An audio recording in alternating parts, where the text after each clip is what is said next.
오늘 설교 제목을 같이 한번 가정에서나 여기에서 따라해 주십시오. 장망의 성에서 소망의 밭을 사라. 오늘 설교 제목을 보면 알듯이 소망에 관한 내용입니다. 소망은 기독교인에게 있어서 굉장히 친숙한 용어이고 또 우리 삶의 일부가 아니라 전부를 할 수 있는 소망. 근데 소망이 생각보다 쉽지 않습니다. 소망하고 산다는 건 그렇게 생각보다 쉽지 않습니다. 왜냐? 세상을 살 때 항상 소망과 헷갈리는 게 욕망입니다. 욕망. 성도도 욕망과 소망을 헷갈려 합니다. 어느덧 소망인 줄 알았더니 자기의 욕망이 그 자리를 대신하고 있는 경우가 있습니다. 그리고 욕망이 무너졌을 때 소망마저 사라져버리는 경우도 있습니다. 이 소망과 욕망의 차이가 뭐냐면 뭘 바라는 게 아닙니다. 소망과 욕망의 차이는 소유권입니다. 소유권. 내가 소유권이 없는 무엇을 가지려고 하는 마음이 욕망입니다. 다시, 내게 소유권이 없어요. 근데 그걸 가지려고 하는 마음은 욕망입니다. 소망은 내게 소유권이 없다는 걸 알기 때문에 소유하신 분을 바라보는 게 소망입니다. 다시, 내게 소유권이 없기 때문에 소유하고 계신 분을 바라보는 마음이 소망입니다. 이 사실만 알아도 우리는 욕망과 소망을 쉽게 분리 또 분별할 수 있습니다. 그렇게 따지면 우리의 삶의 대부분의 요소는요, 욕망의 대상이 될 수 없어요. 다 소유권이 우리에게 있는 게 많이 없어요. 엄밀히 말하면. 그런데 자꾸 내 걸 삼으려고 하니까 허탈해지는 거예요. 왜? 언젠가 주인이 걷어가실 날이 오거든요. 전도서 말씀에 이런 말씀이 있어요. 바람을 잡는 것처럼 내가 잡았는데 움켜쥐었더니 아무것도 잡히지 않았다는 거예요. 허탈함이죠. 욕망의 결과는 반드시 허탈함이에요.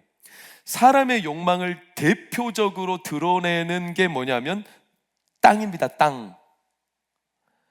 땅은 인간의 욕망의 가장 대표적인 증거입니다. 인류 역사 초창기부터 지금까지도 사람은 땅을 정복하고 땅을 소유하려는 욕망에 휩싸여 살아왔어요. 미, 신대륙, 이런 대륙도 다 땅을 발견하기 위한 이 탐험정신, 좋게 말하면 탐험, 나쁘게 말하면 소유하려는 욕망에서 시작된 것들이죠. 지금도 부동산의 문제는 끝도 없어요. 땅 앞에서는 가족도 뭣도 없어요. 그렇죠? 땅 앞에서는 가족도 분열되게 되어 있어요. 요즘에 국내 어떤 의원이 부동산 투기 의혹에 휘말리면서 굉장히 여론이 떠들썩해요. 그만큼 땅에 대한 인간의 욕망은 민감하다라는 증거예요. 우리나라는 여전히 당연히 국토는 우리 땅이지만 이 국제적인 영토에 대한 분쟁은 끊임이 없는 거 아니겠습니까?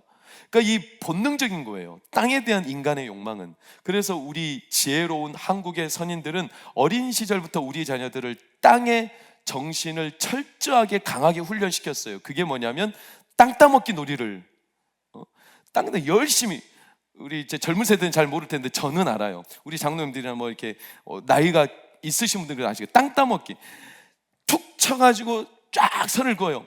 툭 쳐서 선을 긋고, 그래서 자기 땅으로 돌아오면 이게 이제 내 땅인 거예요. 진짜 지 땅이에요? 허탈해요. 그렇게 땅을 넓혀가다가 해가 넘어갈 때 엄마가 야 돌아서 밥 먹어라 그러면 그 땅 다 버려두고 집에 가요. 왜? 지 땅이 아니거든. 또 어린 시절 생각해 보세요. 남녀공학 초등학교 중학교 때 이 책상 놓고 가운데 선을 쫙 그어가지고 넘어오면 지우개 연필 다 내 거야. 이 땅의 영역의 개념, 이게 어린 시절부터 우리는 굉장히 익숙해요. 그러니까 땅은 욕망의 발현이라 할 수 있는데, 이 땅에다가 사람이 구체적으로 그럼 뭘 세우냐면 자기의 욕망을 실현시키기 위해 성을 쌓는 거예요. 성을 쌓아요.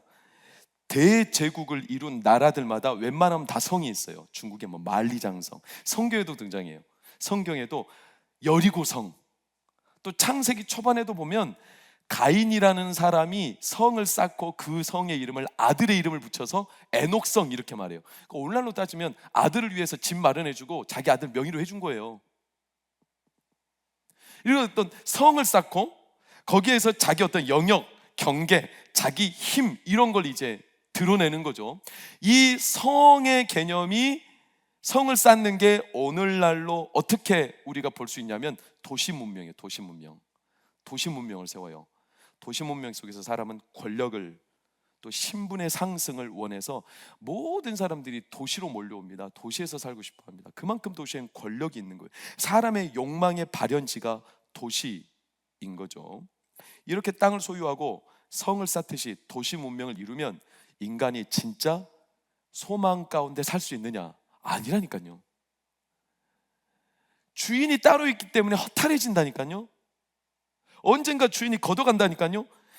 땅은 사람의 소유가 아니에요. 25장 23절 레위기에 나와요. 뭐라고 나옵니까? 모든 토지는 다 누구 거다? 내 것임이라. 이 내가 하나님 거. 그러니까 하나님께 속한 이 땅을 거기다가 욕망으로 성을 쌓고 욕망의 대상으로 삼으면 하나님이 반드시 심판합니다. 반드시 심판합니다. 소돔과 고모라 성이 그랬습니다. 심지어 오늘 말씀의 배경이 되는 예루살렘 성도 하나님의 성전이 있던 성 아닙니까?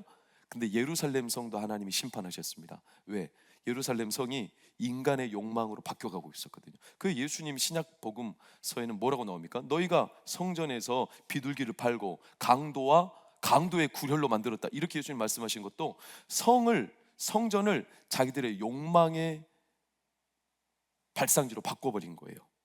하나님은 반드시 심판하세요. 그러니 이 욕망이 도사리고 있는 땅은 장망성이 될 수밖에 없어요. 장망성. 오늘 설교 제목 장망성. 장망성이 뭡니까? 철로역정에 나오는 표현인데 축약어예요. 장차 망할 성을 장망성 그래요. 장차 망할 성. 우리는 이 장망성 안에 살고 있어요. 엄밀히 말하면 세상은요 장망성이나 같아요. 왜? 하나님은 반드시 세상을 심판하시겠다고 하셨어요.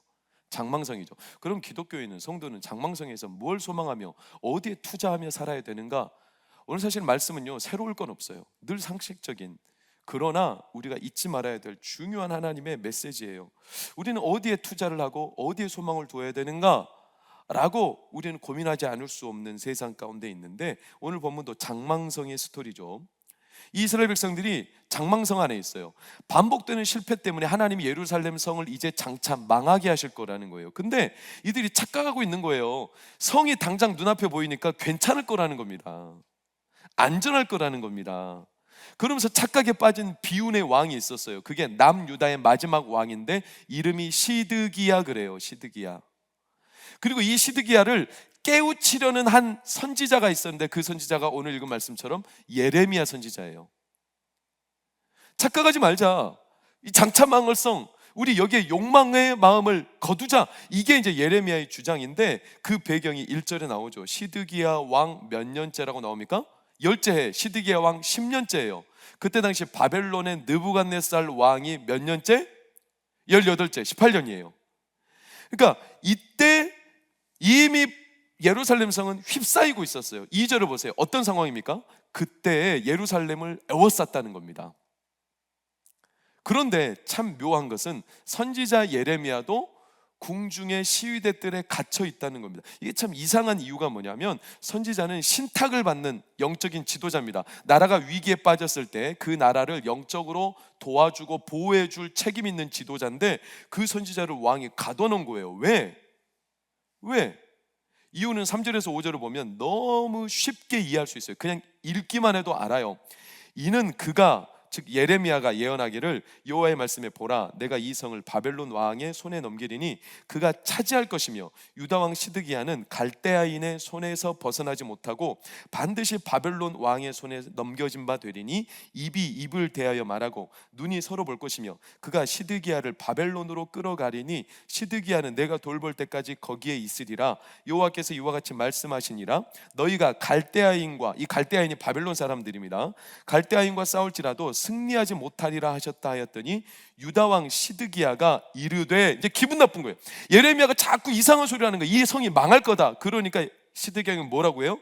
네가 어찌하여 이같이 예언하였느냐 하고 그를 가두었습니다. 선지자를 가둬버린 거예요. 예레미야는 지금 바른 소리를 하고 있는 거예요. 장차 망할 거다. 왜 반복되는 실수와 실패를 하고 있냐? 왜 욕망으로 눈이 가려지고 있느냐? 그러니까 시드기야 왕은 이 성이 어떻게 망하느냐? 하나님이 지으신 성인데 이렇게 착각하고 있는 거예요. 그가 사실 하나님을 믿는 게 아닙니다. 만용에 빠진 겁니다. 만용. 소망하는 게 아닙니다. 욕망에 빠져 있는 겁니다. 그래서 하나님이 그 성을 장차 망하기로, 심판하시기로 작정하셨어요. 그래서 실제 그 멸망의 시점이 언제냐? 열왕기하 25장 2절에 나와요. 언제입니까? 그 성이 시드기야 왕 몇 년 때? 11년. 자, 예레미야 32장 말씀이 시드기야 왕 몇 년 때? 10년 때. 10년 때 느부갓네살 18년째 이루어졌던, 선포됐던 말씀인데, 이 예루살렘 성이 애워싸여서 바벨론이 무너뜨리는 때가 시드기야 왕 몇 년 때? 11년 때. 그럼 불과 1년밖에 안 남은 거예요 지금. 다시 말하면 이 시드기야 왕과 백성들은 멸망 직전까지도 지금 깨닫지 못하는 거예요. 장차 망할 거라는 걸. 그리고 제가 말씀을 다 띄우진 않겠지만 열왕기하 25장 이후 내용을 보면 결국 예루살렘 성이 바벨론에게 휩싸여서 무너집니다. 이때 시드기야 왕은 도망갑니다. 성 뒷문으로 몰래, 마치 아프가니스탄 대통령이 도망가듯이. 그러다가 바벨론에게 잡힙니다. 그래서 처참하게 그 아들들이 그 앞에서 다 죽습니다. 그리고 시드기야는 마치 욕망에 눈이 멀었던 사람처럼 바벨론 왕이 시드기야 왕의 두 눈을 뽑아버리고 바벨론 포로로 끌어갑니다. 비참한 결과를 맞이해요. 사랑하는 여러분, 우리는 세상을 살면서 이 소망과 욕망을 구분해야 해요. 성을 높이 쌓는다고 해서 그게 내 성이라는 보장할 수 없어요. 왜? 소유권이, 땅 주인이 따로 있기 때문에. 그 주인이 내놓으라 하면 내놔야 되는 거예요. 그래서 우리가 너무 자주 익숙하게 암송하는 시편 127편 뭐라고 합니까? 성을 지키는 자가 아무리 열심히 지켜도 진짜 그 성을 지켜주는 분이 지켜주지 않으면 헛되다, 이렇게 말하지 않습니까? 아무리 높이 쌓은 성이라도. 그런 측면에서요, 이 땅을 살아갈 때 우리는요, 욕망을 가지고 투기하면 안 돼요. 성도는요, 투기하면 안 돼요. 하나님이 기뻐하시지 않아요. 그게 땅이든 물질이든 무엇이든 간에 투기는 하나님이 기뻐하지 않아요. 하나님은 그에게 소망을 주시지 않아요. 근데 보세요, 우리가 살아가는 현실을 웬만하면 다 투기예요. 투기. 죄송합니다 이렇게 말해서. 근데 주변 보세요. 건물을 짓고 성을 쌓고 이런 것들이 대부분 다른 사람들에게 윤택한 삶을 혜택해 주기 위해서 성을 쌓는 게 아니라, 건물을 짓는 게 아니라 대부분 보상을 받기 위해서 투기 목적으로 건물을 짓는 일들이 너무나 많아요. 우리나라가 부동산 과열이 일어나는 이유가 뭐겠습니까? 좀 바꿔 말하면 욕망이 발롱하는 거죠. 그러니까 욕망의 이 과열인 거예요. 이런 세상에 우리가 살고 있기 때문에 우리도 물들기가 쉬워요. 어떻게? 남들도 다 그렇게 사는데. 그러니 소망과 욕망이 무분별해지는 거예요. 이 성을 쌓고자 하는 인간의 욕망은 너무 강합니다. 이건 본능입니다. 본능.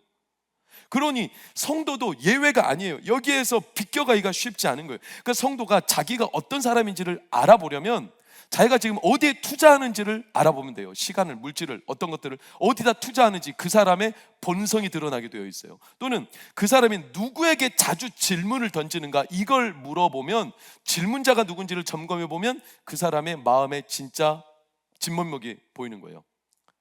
오늘날 어떤 사람들이 그렇게 말하더라고요. 그 사람이 스마트폰을 만지는 거, 스마트폰을 활용하는 걸 보면 그 사람이 인격이 나온다고 그러더라고요. 너무나 주변에 이 욕망들이 많아요. 그러니 우리도 물들어가는 거예요. 인간의 욕망은 그렇게 센 거예요. 그러니까 제가 어떤 우스갯소리로 들었는데 이게 욕망에 대한 겁니다. 실제 이야기는 아닙니다. 키가 2m 여성이 있었는데 키가 너무나 크니까 결혼을 못하는 겁니다. 그래서 키가 작아지기를 도사에게 가서 물었어요. 도사가 약을 하나 주면서 이 약을 먹고 자면 꿈에 난쟁이가 나타날 텐데 난쟁이한테 결혼해달라고 네가 말을 하면 난쟁이가 싫어요! 그러면 키가 10cm씩 줄 거라는 거예요. 안 믿었지만 그래도 한번 믿는 도께 발등 찍히는 마음으로 그냥 약을 먹고 잤어요. 꿈에 실제로 난쟁이가 나타났어요. 저랑 결혼해 주세요 했더니 난쟁이가 싫어요! 했더니 실제로 아침에 일어났더니 키가 10cm 줄어서 190이 됐어요. 신기하네. 그날 밤에 또 약을 먹고 또 꿈을 꿨어요. 난쟁이가 나타났어요. 결혼해 주세요. 싫어요. 그랬더니 그 다음날 아침 또 키가 180. 야, 한 번만 더 해서 170까지 해보자. 약을 먹고 잤어요. 꿈을 꿨어요. 난쟁이가 나타났습니다. 여자가 말합니다. 결혼해 주세요. 난쟁이가 이제 이력이 나가지고 싫어 싫어 싫어 싫어 정말 싫어 싫다고 싫어 싫어 싫어 싫어 정말 싫어 싫다고 180에서 6번이 줄었으니까 120 정도 이제 욕망은 끝이 없어요. 끝이 없어요. 결국 이 땅은 장망성으로 향할 거예요. 장망성. 소망이 아니에요. 우리가 주변을 보면 얼마든지 쉽게 어렵지 않게 볼 수 있어요. 보세요. 어제 횟집이었던 자리가 금세 치킨집으로 바뀌었어요. 망해가지고 어제까지 잘 되던 가게들이 내일 모레 폐업 신고하고 있어요. 왜요? 영원하지 않은 거예요. 아무리 다지고 성을 높이 쌓고 했는데도 오래가지 않는 거예요. 이것을 소망이라고 할 수 있느냐? 사랑하는 여러분, 소망은 영원히 변치 않는 거 아닙니까? 거기에 뿌리를 내리는 거 아닙니까? 세상에는 그런 게 없어요. 그러니 세상은요 장망성이죠. 저는 지금 비관주의를 말하는 게 아니에요. 세상에 대해서 우리가 부정하고 염세주의로 말하는 게 아니라 결국 우리는 기억해야 될 게 뭐냐? 성도에게 하나님이 주시는 모든 것들은 목적이 딱 한 가지예요. 하나님을 소망하라는 거예요. 할렐루야.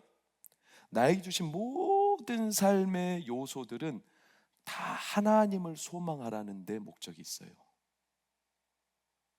그래서 베드로 사도는 유명한 충고를 우리에게 남겼어요. 베드로전서 3장 15절. 너희 마음에 그리스도를 주로 삼아 거룩하게 하고 너희 속에 있는 소망에 관한 이유를 묻는 자에게 대답할 것을 항상 준비하라. 소망에 관한 이유 무슨 말입니까? 소망에 관한 이 분명한 내가 뭘 소망하고 있지? 이 이유를 나도 모르게 잊어버린다는 거예요. 헷갈려 한다는 거예요. 그러니까 그걸 항상 또 기억하고 또 준비하면서 내가 왜 무엇을 소망하고 있는지, 내 소망의 대상이 무엇인지 이걸 계속 왜 아차 싶으면 잊어버리니까, 장망성 안에서 나도 모르게 물드니까. 그러니 이런 장망의 성에서 과연 오늘 설교 제목처럼 장망의 성에서 소망의 밭을 살아? 이게 무슨 어떻게 가능할까? 이 땅에서 소망하는 삶이 뭘 말할까? 이렇게 따져 물었을 때 하나님께서는 예레미야에게 6절과 7절에 이렇게 요구하시는 장면이죠. 예레미야가 이르되 여호와의 말씀이 예레미야에게 임했습니다. 그러면서 하나님의 말씀이 이런 거예요. 보라, 네 숙부 예레미야의 숙부 살룸의 아들 하나멜이 너한테 올 거야.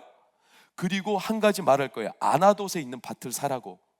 왜? 그 기업을 물을 권리가 너에게 있기 때문에. 이게 예레미야에게 주신 말씀인데 실제로 나중에 하나멜이 옵니다. 그 밭을 사라고 합니다. 근데 이게 단순히 토지 매매에 관한 내용이 아니라 아주 난감한 내용이에요. 예레미야 입장에서는요 이게 너무 사실은 불편한 얘기입니다. 왜냐?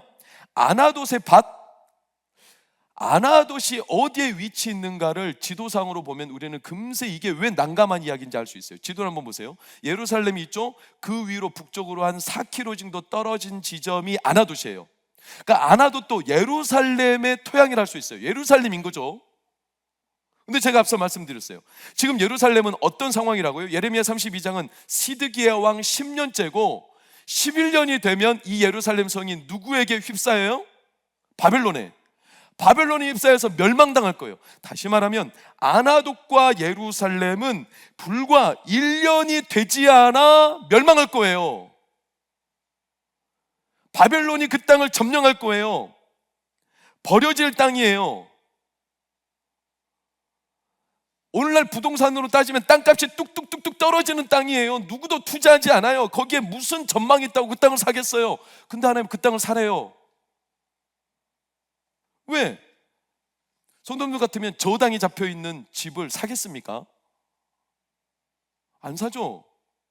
누가 그걸 삽니까? 소망이 없는데, 전망이 없는데. 게다가 예레미야는요 그 땅 사정을 너무나 잘 알아요. 예레미야 1장 1절을 보시겠습니까? 예레미야는요 어디 출신입니까? 바로 그 아나돗 출신이에요. 예레미야는요 눈 감아도 다 훤히 보여요. 아나돗이 어떤 땅인지. 내가 그 땅 알아. 어디지 말하는 거지. 그 땅 소망 없어. 그 땅 이제 멸망할 거야. 그 땅 똥값 될 거야. 근데 그 땅을 사라는 겁니다. 무슨 봉변 당하라고. 우리가 세상 살 때 하나님의 말씀을 믿고 소망한다는 게 그렇게 쉽지 않습니다. 예레미야가 하나님의 말씀을 듣는 선지자라지만 이 땅을 살라고 했을 때 그 사는 게 쉬웠겠습니까?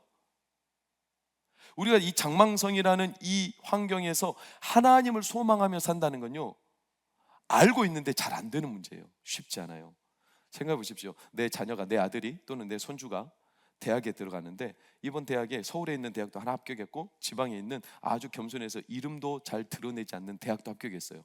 당연히 어디로 보내겠습니까? 서울에 있는 대학으로 보내야 하지만 간밤에 하나님께서 감동 주시기를 네 아들을 저기 지방에 이름도 없이 겸손한 대학으로 보내라. 보내시겠어요? 그거 누가 쉽게 보낼 수 있겠습니까? 안 돼요. 하나님의 말씀을 알고 소망한다는 것은 그렇게 쉬운 문제가 아니에요. 하나님 참 이상하죠. 잘 될 땅들도 많을 텐데 왜 굳이 그 땅인가? 왜 아나도테 밭인가? 그러면서 하나님이 이상한 말씀을 8절, 7절에도 나오는데 8절에 이상한 말씀을 하시죠. 그러면서 물을 권리가 너게, 이게 너의 권리라는 거예요. 사랑하는 여러분, 권리가, 이런 권리가 어디 있어요? 무슨 놈의 권리가 남들이 버린 땅을 사는 게 권리입니까? 좀 생각해 보면 숙부가 좀 나쁘죠, 못됐죠. 자기가 책임 못 질 것 같으니까 예레미야한테 지금 떠넘기는 거 아닙니까? 그 밭을 네가 책임지라고. 예레미야는 지금 옥에 갇혀 있는 아무것도 못하는 신세인데 이걸 말하면서 권리다, 이게 소망의 권리다. 참 이상한 하나님의 요구이신데, 이 권리라는 측면을 우리가 비근하게 살펴볼 수 있는 성경이 룻기 4장 6절이에요. 룻기 4장을 보세요. 6절에 이렇게 나와요. 물으라, 기업 물을 자에 대한 내용이 룻기에 많이 나오는데, 이거는 우리가 너무나 잘 아는 내용이죠. 나오미라는 여인과 룻이라는 여인이, 즉 나오미가 모압 땅으로 갔죠. 모압 땅에서 남편도 죽고 아들들도 다 죽어요. 그리고 며느리 이방 여인 룻과 함께 다시 베들레헴으로 돌아와요. 자기 고향 땅으로 돌아오지만 그 당시 여성들은 남편이 없이, 남자가 없이 이미 버려진 사람들이에요. 누구도 그 여인들을 돌보지 않아요. 왜? 짐이에요, 짐. 책임지지 않을 사람들, 책임지면 손해가 되는 사람들, 버려진 사람들인데, 유대인에게는 이상한 풍습들이 있어요. 계대법 비슷하게 어떤 가문이 쓰러질 때 이 가문이 그대로 씨앗도 없이 후손도 없이 무너지는 걸 방지하기 위해 가장 가까운 친족이 기업을 물러주는 거예요. 그 사람에게 후손을, 그 가문을 다시 살려주는 이런 풍습이 있어요. 그럼 누가 하냐? 제일 가장 가까운 친족이 하는 거예요. 근데 나오미와 이 룻에게 있어서 누가 그걸 하려고 하겠습니까? 가장 가까운 친족이 생각해 보니까 이 여인들을 자기가 거둬도 아무런 유익이 되는 게 없어요. 손에 자기가 다 자기 재산 털어서 그들을 보살펴야 되는 거죠.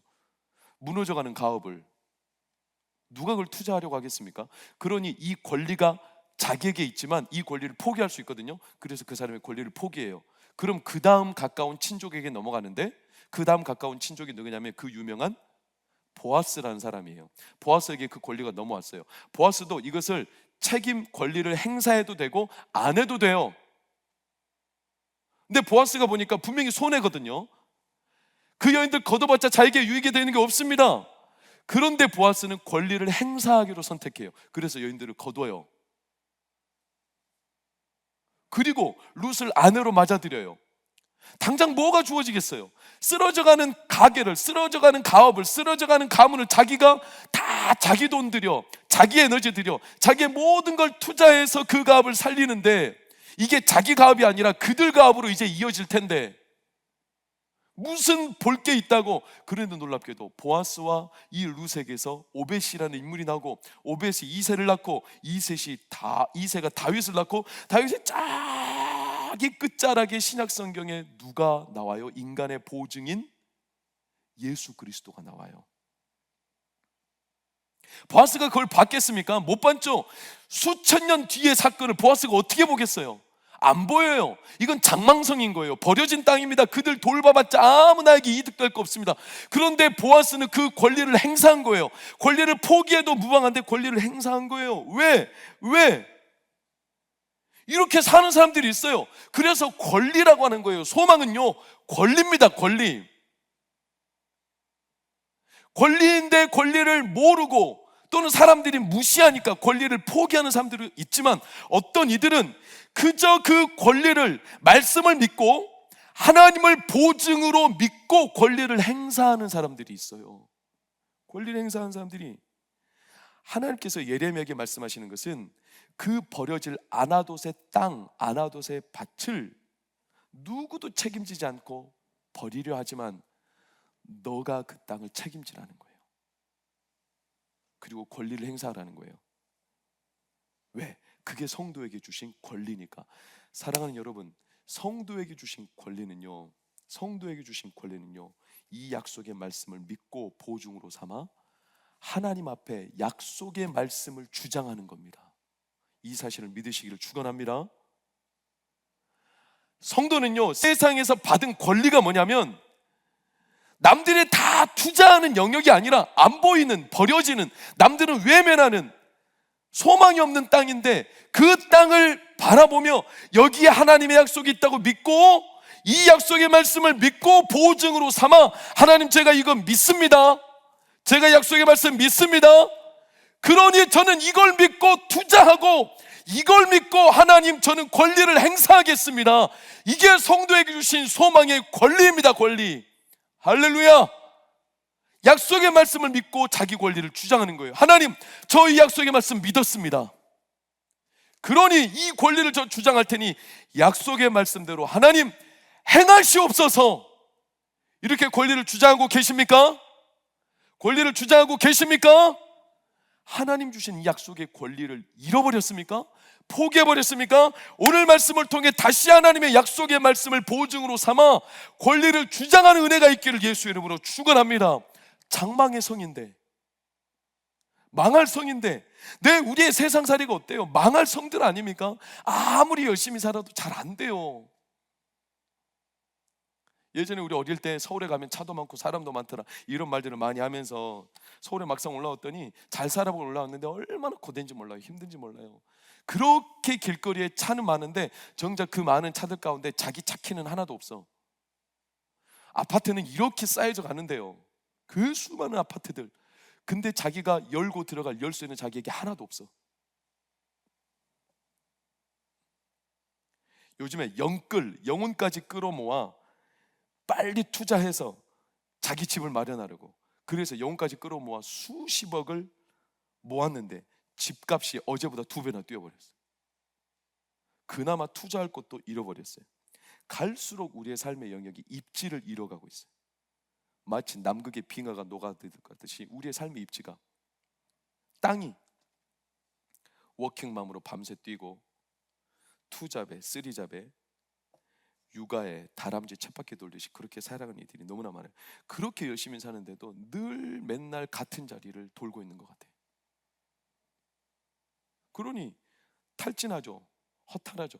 잠시 출산을 맞아 휴직을 하려고 했더니 그렇게 휴직하고 나면 경력 단절료로 낙인을 시켜가지고 회사에 다시 취직이 안 될 가능성도 높아. 그러니까 휴직조차도 신청하지 못하고 눈총받고, 그러다 보니 스트레스 쌓이고 몸은 아파만 가고, 결국 월급을 받는 것보다 한 달에 들어가는 병원비는 더 많아져 가고, 회사에서는 제가 실제로 들은 분 이야기인데 간신히 진짜 열심히 살았어요. 그런데 아래에서 치고 올라오는 밀물 같은 세대들이 얼마나 많은지, 자기는 어느새 썰물 세대가 되어가고 있고, 간신히 열심히 버티고 살아서 이사까지 올랐는데 그 회사가 어려움에 처하면서 구조조정이 있었는지 그 다음날 회사에 출근했더니 자기 책상이 빠져 있더래요. 어떤 부장님은요, 한 목사님이 그런 이야기를 해주더라고요. 자기가 아는 분이 그 회사 생활할 때, 부장님인데요, 지방으로 대기 발령 떨어졌어요. 이 말은 뭐 하라는 겁니까? 알아서 퇴직하라는 겁니다. 근데 이 부장님이 버틴 거예요. 안 나가요. 그래가지고 회사에서 어떤 강수를 뒀냐면 강등시켜버렸어요. 부장에서 과장으로. 이거 완전히 인간 말살시키는 거 아닙니까? 나가라는 거예요. 강등시켰어요. 그런데도 안 나갔어요. 그렇게 회사를 다녔어요. 또 강등된 채. 그러니 이제 대놓고 압박합니다. 아니 눈치도 못 챈다고, 빨리 나가라는 거 모르겠냐고. 그래서 그분이 눈물을 삼키고 1년 만에 퇴사했어요. 사회생활 해본 경험이 있습니까? 사업을 해본 경험이 없잖아요. 그래서 모아놓은 퇴직금 가지고 치킨집을 열었어요. 남들 다 한다는, 열심히 살아요. 근데 치킨집을 열었더니 그 옆 동네 그 옆에 또 2주일 지나서 치킨집, 또 치킨집, 치킨집. 그런 경쟁 구조가 너무 심해져서 자기 가게는 나중에는 이제 이익도 없고요, 퇴직금이 나날이 퇴직금 까먹고 살아가는 거예요. 자기가 한 죄라고 뭐밖에 없습니까? 평생 한 회사에서 열심히 산 죄밖에 없어요. 한 자리 지키며.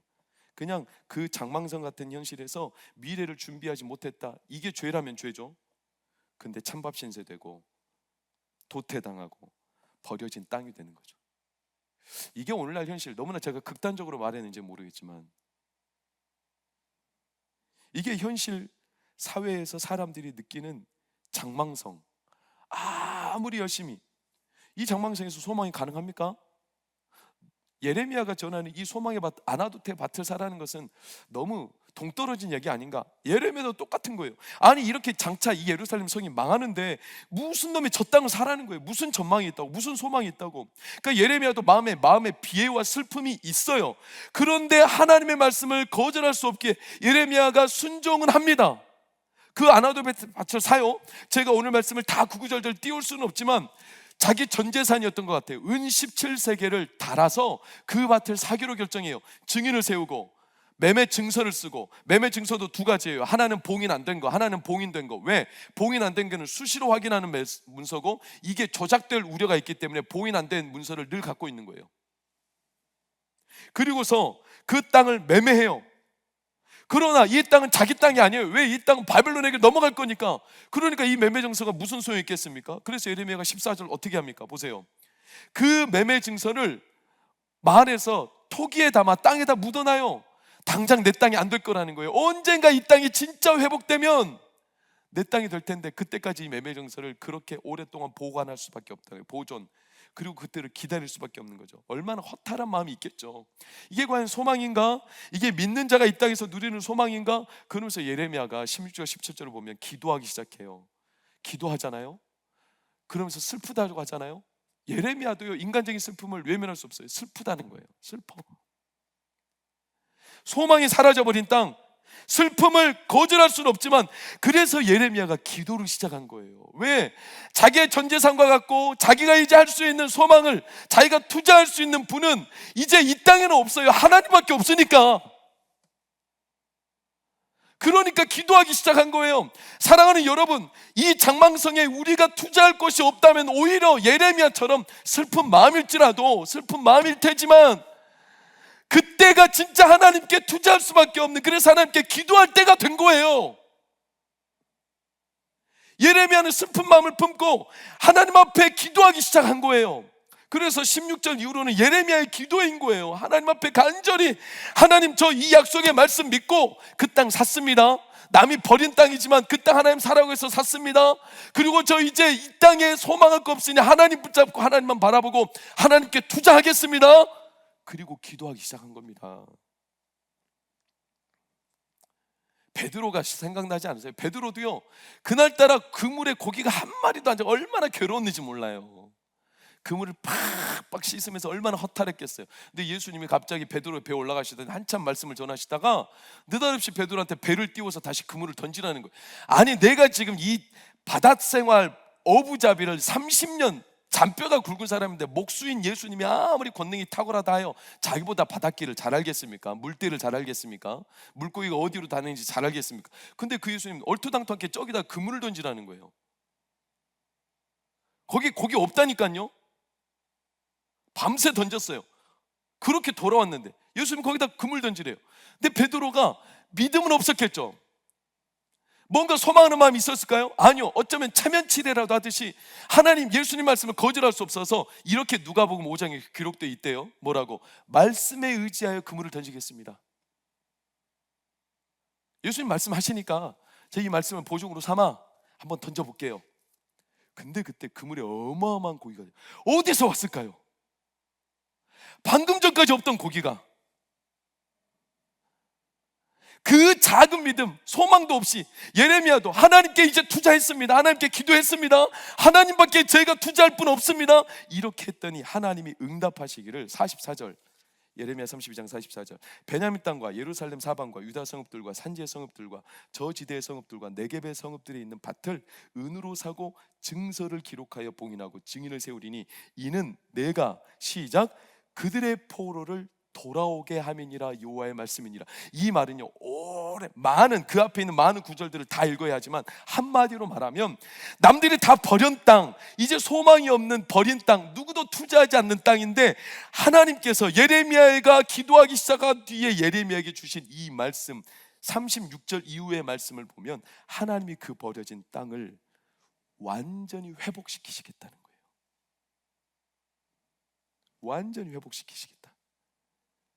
하나님의 약속을 소망할 권리를 가지고 있는 성도들에게, 하나님은 그 약속을 주장하고 권리를 행사하는 자들에게 하나님은 반드시 소망을 주십니다.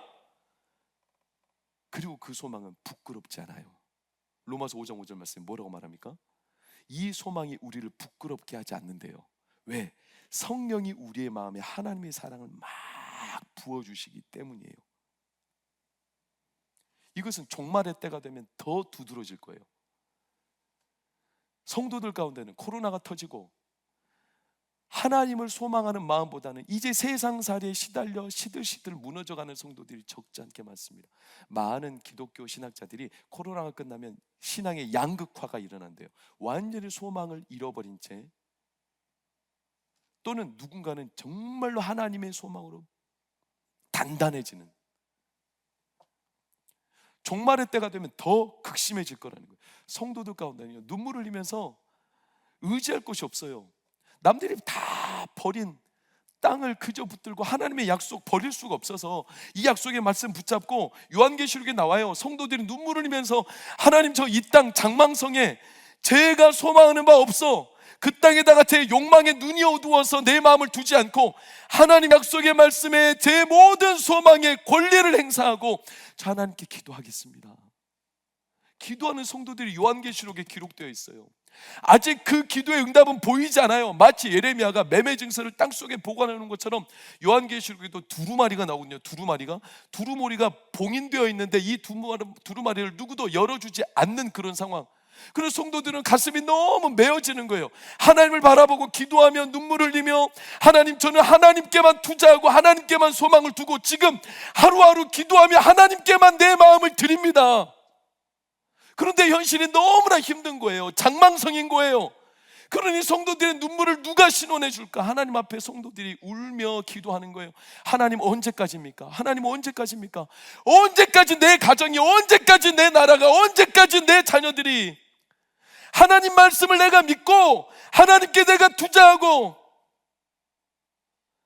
눈물로 하나님 앞에 기도하며 여기까지 살아가는데 언제까지, 이 두루마리를 언제 하나님 풀어주실 겁니까? 언제 그 예언이 이루어질 겁니까? 이렇게 슬퍼하는 성도들이 요한계시록에 등장해요. 우리의 눈물을 언제 닦아주시려 하나이까? 사랑하는 우리 동방교회 성도님들, 혹시 그런 분들이 이 자리에도 계실 거예요. 남들처럼 욕망의 눈이 어둡지 않고 하나님 말씀을 권리로 삼아 주장하며, 하나님, 그래도 저 이 땅이 아니라 하나님께 소망을 두고 하나님의 뜻이 이루어지기를 기다리는 이들, 눈물을 흘리며 그들이 요한계시록에 등장하거든요. 하나님께서 그들에게 말씀하세요. 요한계시록 5장 5절을 보세요. 장로들이 등장해요. 24장로죠. 이들은요, 하나님의 그 뜻이 이루어지기를 간절히 기대하며 예배하며 경외하던 자들이요. 눈물을 흘리며 언제까지입니까? 하나님 말씀하세요. 울지 말라. 울지 말라. 왜냐? 유대 지파의 사자 다윗의 뿌리 예수 그리스도가 이겼으니 그가 우리에게 와서 그 봉인된 두루마리를 때리라. 할렐루야. 그리고 마침내 그가 보증으로 우리의 삶을 하나님의 약속으로 이루시리라.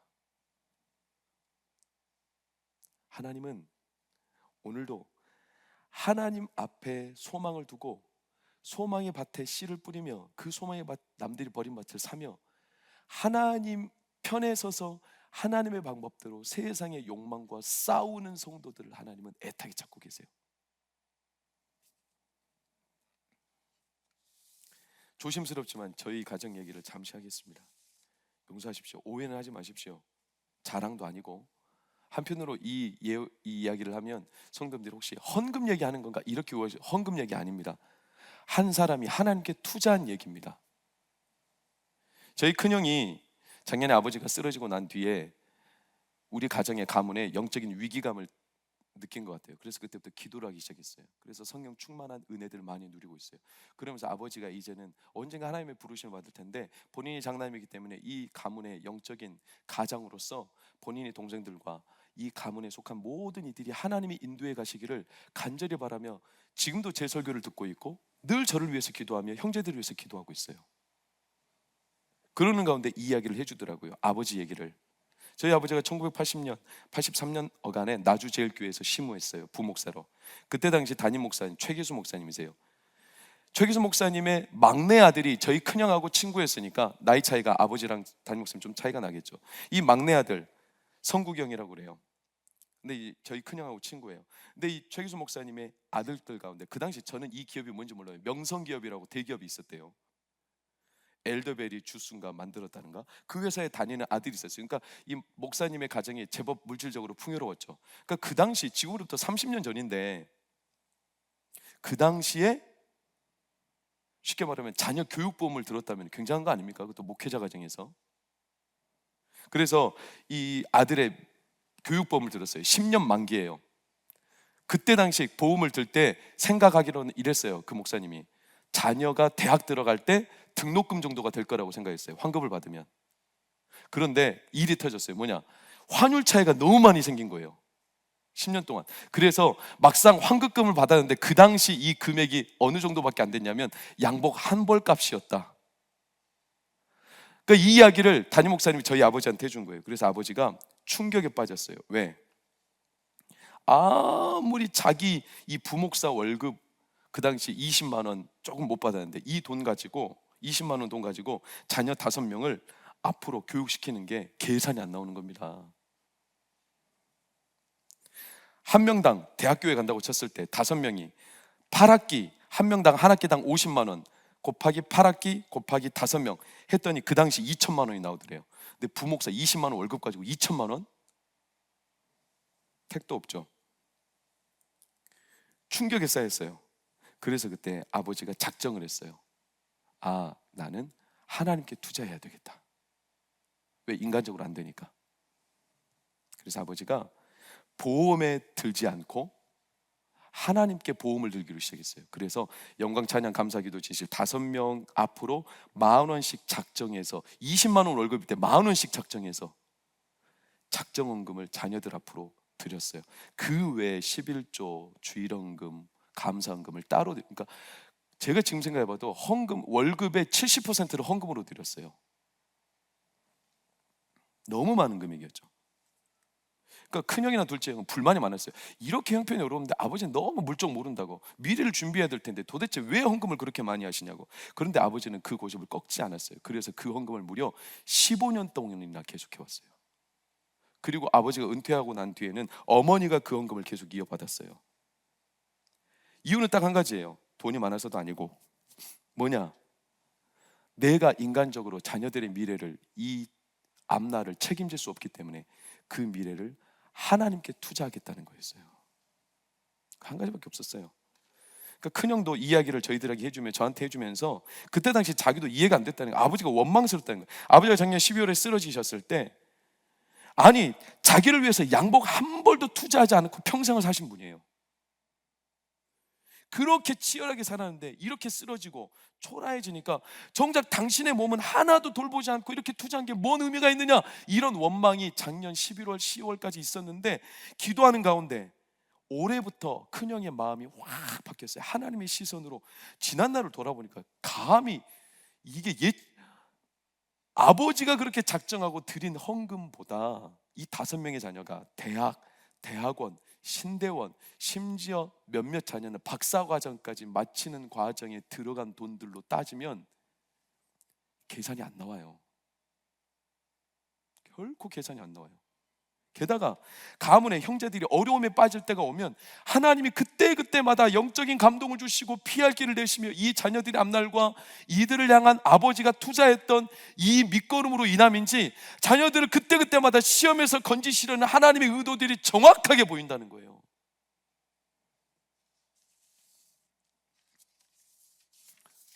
저희 가문의 얘기지만 저는 분명한 한 가지 진리, 모두에게 진리예요. 그게 뭐냐? 하나님께 투자하고 하나님께 소망을 두는 이들을 하나님은 외면하지 않아요. 시편 42편에 시편 기자가 괴로워해요. 사람들이 하는 말이, 종이라는 말이, 네 하나님이 어디 있느냐, 네 하나님이 어디 있느냐. 그러므로 주야로 눈물이 내 음식이 되었도다. 그러나 이 시편 기자는 이렇게 말해요. 내 영혼아 어찌하여 낙심하여 어찌하여 낭망하며 어찌하여 불안하고 두려워하는고. 너는 하나님께 소망을 두라. 그가 나타나 도우심으로 말미암아 내가 여전히 찬송하리로다. 사랑하는 성도님들, 이게 하나님께 소망을 두고 남들이 버린 그 아나돗의 밭을 사는 자들에게 주시는 하나님의 주권, 권리입니다. 권리. 성도님들, 권리를 잊어버렸습니까? 이 장망성에서 하나님의 약속을 주장할 수 있는 권리를 우리에게 주셨습니다. 그 권리를, 이 권리가 가장 선명하게 드러나는 하나님의 밭이 있어요. 하나님의 밭. 그 밭이 고린도전서 3장 9절에 나와요. 선명히 하나님의 밭이라고 나오죠. 뭐라고 나옵니까? 우리는 하나님의 동역자들이요 너희는 하나님의 밭. 너희는 바울이 복음을 전한 자들, 영혼에게 복음을 전하고 영혼을 위해서 기도하고 영혼에게 말씀을 심는 일은 하나님의 밭이에요. 하나님의 밭. 이건 부정할 수 없는 진리예요. 하나님은 지금도 하나님의 밭을 일구고 계세요. 남들은 버린 밭이에요. 영혼에게 신경 쓰지 않아요. 전도하지 않아요. 코로나 터지고 많은 사람들이요 기도하는데 이제 그 기도의 밭을 버리고 있어요. 전도의 밭을 버리고 있어요. 말씀을 뿌리는 밭을 버리고 있어요. 그러니 성도님들에게 기회를 드립니다. 남들이 버린 밭을 빨리 자기 밭으로 삼으세요. 기도의 밭, 전도의 밭, 말씀을 뿌리는 밭을 내 밭으로. 왜? 그게 하나님의 소망의 밭이에요. 세상의 눈으로 볼 때 이 밭은요 버린 밭이에요. 근데 그 밭을 하나님 버리지 않았어요. 아나돗의 밭이죠. 하나님 거기에다 여전히 뿌리시는 거예요. 바울이 이 하나님의 밭이라는 말씀을 증언할 때는 바울의 경험이에요. 바울의 경험. 바울이요 고린도라는 엄청난 성에 들어가는데, 그 고린도는 성이거든요. 욕망이 가득한 도시, 세속의 성공주의로 가려진 도시. 그 도시에 가서 복음을 전할 때 복음이 부딪히는 겁니다. 복음을 듣지 않습니다. 사람들이 자기 욕망에 가려져서. 그래서 바울이 심각하게 실족했던 것 같아요. 여기는 하나님의 밭이 아니라는 거예요. 그래서 포기하려고 했는데 1년 6개월 만에 놀랍게도 하나님이 그 막바지에 바울에게 이렇게 말해요. 사도행전 18장 10절을 보세요. 바울에게 환상 중에 내가 너와 함께 있음에 어떤 사람도 너를 대적하여 해롭게 할 자가 없을 것이니 이는 이 성 중에 내 백성 내 밭이 많음이라. 할렐루야. 아무리 세상이 어두워지고 장망성이라도 여전히 세상에는 하나님의 밭이 많습니다. 남들이 버려버린, 남들이 터부시하는. 그래서 저는 이 밭을 다시 일구기 위해 작년에요 기간평을 다시 시작합니다. 기도의 밭을 버리지 마십시오. 말씀의 밭을 외면하지 마세요. 전도의 밭을 소홀히 하지 마세요. 하나님의 밭이에요. 우리 동광교회 밭은 이 동작구 상도동 일대예요. 여러분들이 만약에 대방동에 사신다면 여러분의 밭은 대방동이에요. 여러분의 노량진 본동 또는 신림동 또는 상도동, 거기가 여러분의 밭이에요. 거기에다가 하나님 앞에 투자하세요. 남들이 버린 땅, 영혼에 대하여 하나님의 나라는 주식이 있거든요. 이 기도와 전도와 말씀의 주식이 있거든요. 이게 얼마나 놀라운 주식이냐면 마치 땅에 떨어지고 길가에 뿌려지고 가시떨기에 떨어진 씨는 말라버리는 듯 보이지만 하나님 나라의 주식, 그 좋은 땅에 떨어진 씨는 무려 100배까지도 열매를 거두게 하십니다. 이게 하나님 나라의 밭입니다.